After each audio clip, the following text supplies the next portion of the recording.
అందరికీ నమస్కారం. ఈరోజు మీ అందరికీ నేను వినిపించబోయే కథ పెత్తనం. రచయిత ఆకునూరి మురళీకృష్ణ గారు. ఇక కథలోకి వెళితే, హోరాహోరీగా కేసు వాదించేసి జడ్జి గారు ఇచ్చే తీర్పు వినడానికి ఉత్సుకతతో నిలబడ్డ లాయర్లలా రాధాకృష్ణ ఎదుట నిలబడ్డారు అనసూయమ్మ గారు, అపర్ణ. ఆ రోజు ఉదయం ఒకరు అతడికి కన్నతల్లి, మరొకరు అతడిని కట్టుకున్న ఇల్లాలు.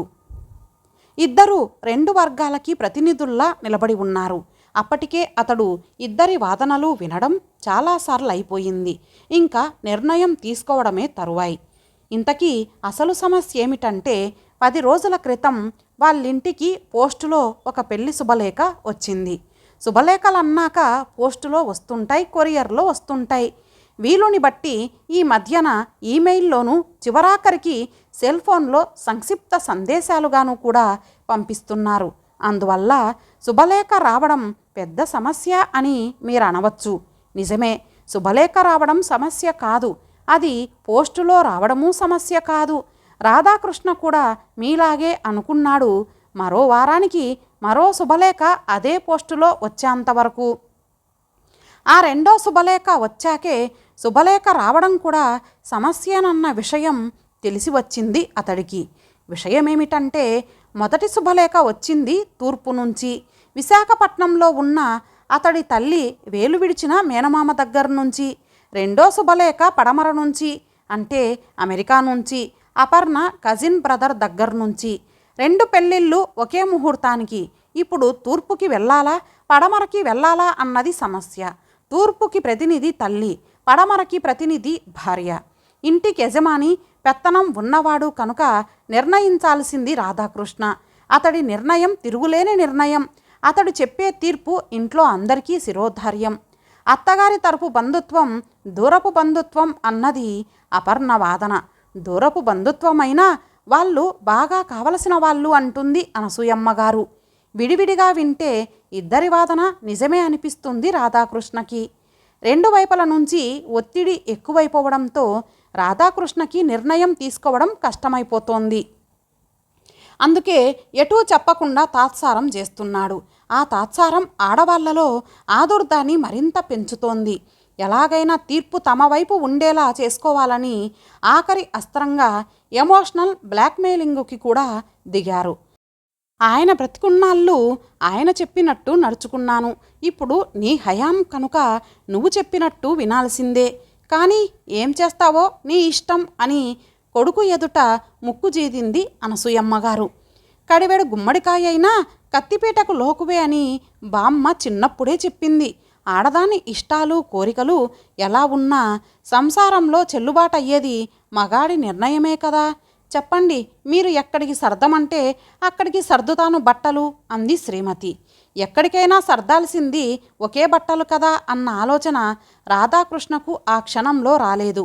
ఇద్దరి మీద సానుభూతిగా అనిపించింది. ఎవరి వైపు తీర్పు చెప్పాలన్నా భయంగా అనిపించింది. పెత్తనం చెలాయించడంలో కూడా ఇంత కష్టం ఉంటుందా అనుకున్నాడు. ఆఫీస్కు చేరుకున్నా ఆలోచన వదల్లేదు రాధాకృష్ణని.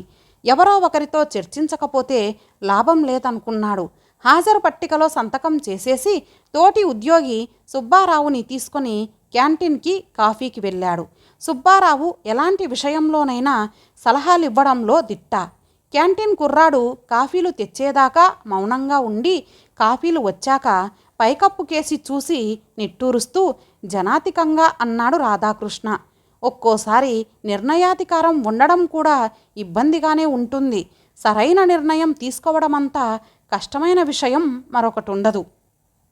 సుబ్బారావు విచిత్రంగా చూశాడు రాధాకృష్ణ మాటలకి. నువ్వు చేసే బోడి గుమస్తా ఉద్యోగానికి నిర్ణయాలు తీసుకునేంత సమస్యలేమున్నాయి అన్నట్టుగా చూస్తూ, ఆఫీస్లో ఏదైనా సమస్య అన్నాడు. రాధాకృష్ణ తల అడ్డంగా ఆడిస్తూ, ఆఫీస్లో కాదు ఇంట్లో అన్నాడు. విషయం మొత్తం సుబ్బారావుకి వివరించి, ఇంట్లో పెత్తనమంతా నాదే, నా మాటకి తిరుగుండదు, కానీ నేనేం చెబితే అది చలామణి అవుతుంది కదా అని ఏది పడితే అది చెప్పడం నాకు ఇష్టం లేదు. అందుకే ఏ నిర్ణయం తీసుకోవాలో అర్థం కావడం లేదు అన్నాడు. అతడి మాటలకి సుబ్బారావు పకపకా నవ్వాడు. నువ్వు ఒట్టి అమాయకుడివి గురు అన్నాడు. కాఫీ ఆఖరి గుటకని ఆస్వాదిస్తూ. రాధాకృష్ణకి ఒళ్ళు మండింది. అవమానంగా అనిపించింది. 20 రూపాయలు ఖర్చు పెట్టి అతడిని కాఫీకి పిలిపించి ఈ మాట అనిపించుకోవడానికా అనుకున్నాడు. సుబ్బారావు అతడి మనోభావాలను ఏమాత్రం పట్టించుకోకుండా, నువ్వే కాదు, ఈ ప్రపంచంలో ఉన్న మగాళ్ళంతా నీలా అమాయకులే అన్నాడు నవ్వుతూనే. ఇంతకీ ఏమిటి నువ్వనేది? కాఫీ కప్పు బల్ల మీద పెడుతూ అడిగాడు రాధాకృష్ణ ఆశ్చర్యంగా. మీ ఇంట్లో పెత్తనమంతా నీదేనని నువ్వనుకుంటున్నావు, కానీ అది శుద్ధ అబద్ధం, ఒట్టి భ్రమ. రాధాకృష్ణ అర్థం కానట్టుగా చూశాడు అతడి వంక. సుబ్బారావు నవ్వుతూ తన లెక్చర్ని మొదలుపెట్టాడు. మీ ఇంట్లో నీ పెత్తనం, నిర్ణయాధికారం పేరుకు మాత్రమే. నిజానికి మీ ఇంట్లో పెత్తనమంతా ఆడవాళ్ళదే. చిన్న ఉదాహరణ చెబుతాను విను. ఆదివారం సాయంత్రం సరదాగా నువ్వు కుటుంబంతో కలిసి సినిమాకెళ్దాము అనుకుంటావు. మీ అమ్మగారు ఒక సినిమా పేరు చెబుతారు. వెంటనే మీ ఆవిడ కల్పించుకొని అది కాదని మరొక సినిమా పేరు చెబుతుంది. ఏ సినిమాకెళ్ళాలన్నా ప్రశ్న వచ్చినప్పుడు ఇద్దరూ నీ ఇష్టం అంటారు. నిర్ణయాధికారం నీకు బదలాయిస్తారు. నువ్వు నీకిష్టమైన సినిమాలన్నింటినీ పక్కన పెట్టి వాళ్ళు చెప్పిన రెంటిలో ఏదో ఒకటి ఎంచుకొని నువ్వు పెత్తనం చెలాయిస్తున్నాను అనుకుంటావు. ఆ మాత్రం ఎంపిక చేసినందుకే రెండో వాళ్ళ నిరసనలు, అలకలు సహనంగా భరిస్తావు. ఏ విషయమైనా ఇంతే. నువ్వైతే మీ శ్రీమతి చెప్పినట్టు వినాలి, కాకపోతే ఆమె అత్తగారు చెప్పినట్టయినా వినాలి. కానీ నీ సొంత నిర్ణయం తీసుకునే వీలు కానీ సావకాశం కానీ నీకు ఉండవు. దీన్నే నువ్వు పెత్తనమని అనుకుంటూ ఉంటే అది అమాయకత్వంగాక మరేమిటి? రాధాకృష్ణ బుర్ర తిరిగిపోయింది ఆ మాటలకి. సుబ్బారావు ఎప్పుడూ అంతే. ఏ విషయాన్నైనా ఎవరూ చూడని మూడో కోణంలోంచి చూస్తాడు. ఇప్పుడు ఈ సమస్యనే తీసుకో. వాళ్ళ వాదనలని పక్కన పెట్టి చెప్పు. 2 పెళ్ళిళ్ళలో నీకు ఏ పెళ్ళికి వెళ్ళడం ఇష్టం అని ప్రశ్నించాడు. రాధాకృష్ణ ఆలోచనలో పడ్డాడు. నిజానికిప్పుడు అతడికి ఏ పెళ్ళికి వెళ్ళడం ఇష్టం లేదు. నెలాఖరులో ఉన్నాడు. క్రిందటి నెల పండగ బట్టలకి తీసుకున్న అప్పు ఇంకా తీర్చలేదు. అసలు తను ఆ కోణంలో ఆలోచించనే లేదు. అతడి బుర్ర వేడెక్కిపోయింది. మరో కప్పు కాఫీ తెప్పించుకొని గటగటా తాగేశాడు. ఇంతకీ నేను చెప్పొచ్చేదేమిటంటే, బాగా ఆలోచించి నీకిష్టమైన నిర్ణయాన్ని తీసుకొని ఈసారి నీ నిర్ణయాధికారాన్ని సరిగ్గా వినియోగించు అన్నాడు సుబ్బారావు ముక్తాయింపుగా. అప్పటికే రాధాకృష్ణ ఒక నిర్ణయానికి వచ్చేశాడు. కొసమెరుపు. ఆ సాయంత్రం రాధాకృష్ణ ఇంటికి వచ్చేసరికి ఇల్లు పెళ్లివారిల్లులా ఉంది. అనసూయమ్మగారు, అపర్ణ మతాబుల్లా వెలిగిపోతున్న ముఖాలతో ఎదురొచ్చారు.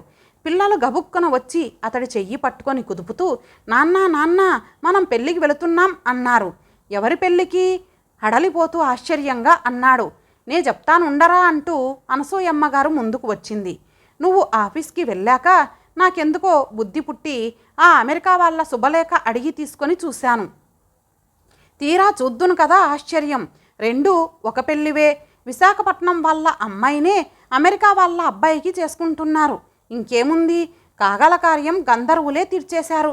మనం ఇన్ని రోజులు అనవసరంగా మల్లగుల్లాలు పడ్డాం అనుకొని వెంటనే కోడలికి చెప్పి బట్టలు సర్దించేశాను అంది.